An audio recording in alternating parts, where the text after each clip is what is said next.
At hindi pa man po nakakarating ang andas sa Villalobos Street, siksikan na ang mga debotong nag-aabang doon.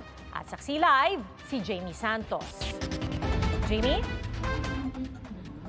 Pia, sa gitna ng Traslasyon 2026, nananatilang pinakamasikip at binabantayan nga na bahagi ng prosesyon ang Villalobos Street dito nga sa Quiapo, Maynila.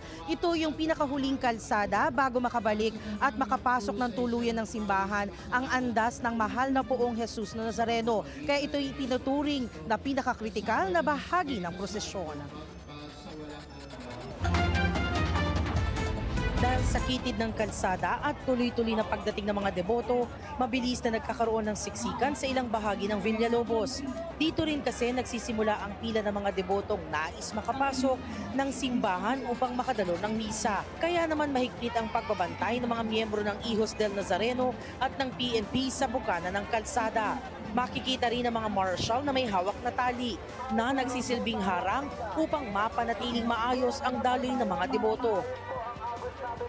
Habang papalalim ang gabi, mas lalong pang kumakapal ang tao, hindi lamang sa Villalobos kundi pati sa katabing Palangka Street. Isa ang Villalobos sa tinuturing na choke point ng ruta ng andas. Dahil sa makitid na daan, kinakailangang ayusin at kontrolin ang galaw ng mga deboto upang maiwasan ang aksidente. Dito po talaga pinapasok ang mahal na senyor. Kaya nandito po ang pressure. Andito po ang lahat ng debotong pasaway. Iniiwasan po natin silang masugatan, masaktan, maipit ng andas. Sa isang tindahan sa Villalobos, inabutan namin ang grupong ito ng mga deboto mula Taguig. Taon-taon raw ay dito talaga sila pumupwesto.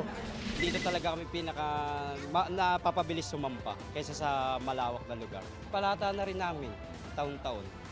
Mayroon namang mga debotong hindi na naghangad na makalapit sa andas, sapat na sa kanila ang makapasok ng simbahan.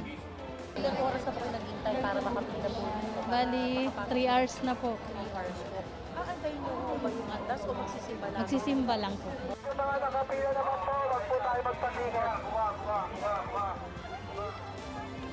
Pia, muling paalala ng mga otoridad sa publiko na kung hanggat maaari ay sumunod po sa patakaran at iwasan na pong sumampa sa andas para po maiwasan ang disgrasya. Yan po yung pinaka-importanteng yugto ng Traslasyon 2026. Mula rito sa Plaza Miranda para sa GMA Integrated News, ako si Jamie Santos, ang inyong saksi.